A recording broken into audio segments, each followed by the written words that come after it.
Hello साथीहरू, फेरि पनि स्वागत छ मेरो मिनी ब्लगमा। आज हामी गएको थियो धान पेल्ने मिलमा। धान हालिसक्यो, धान हालेर चाहिँ हामी हेर्दै थियौँ अब चामल कस्तो आउने रहेछ भनेर। यहाँ चाहिँ यस्तो थियो चामल, अब उता पुगेपछि चाहिँ पुरै सेतो हुन्छ अनि यहाँको मिसिनहरू चाहिँ यस्तो हुँदो रहेछ भनेर हेरिरहेको थियौँ। अनि दाइले पनि यस्तो हेरिरहनु भएको थियो। हेर्दै हेर्दै धान पेलिसकेको थियो अनि भन्दा भन्दै दाइले फेरि यता अलिअलि आइरहेको छ भनेर रोक्नुभयो एकछिन। अनि म चाहिँ यता मेसिनहरू यस्तो यस्तो रहेछ भनेर देखाउन गयो। भन्दा भन्दै अब दाइ चाहिँ के गर्दै होला भनेर म चाहिँ हेर्न गएको थियो।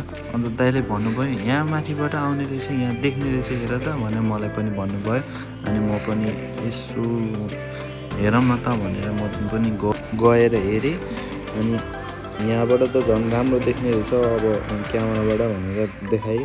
अनि यहाँ बाँकी छ कि भनेर चाहिँ हेरिरहेको थियो दाइले। अनि साथी अगाडि गयो, साथी अगाडि गएर चाहिँ दाइले उचाल्दै हुनुहुन्थ्यो।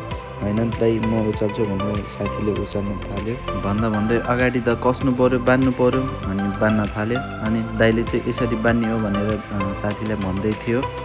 भन्दा भन्दै बानेर पनि हामीले सकियो। यति भन्दै गर्दा साथीले उचाल्न थाल्यो। उचालेर साथीले चाहिँ झुरुक्क उचालेर यता साइडमा राख्न थाल्यो। अनि गाडी चाहिँ अगाडि नै मैले खोलिसकेको थियो। अनि यस्तो मिलाएर राखिदियो है साथीले पनि। अब चाहिँ डिग्गी बन्द गर्छु भने चाहिँ मैले बन्द गर्न थालेँ।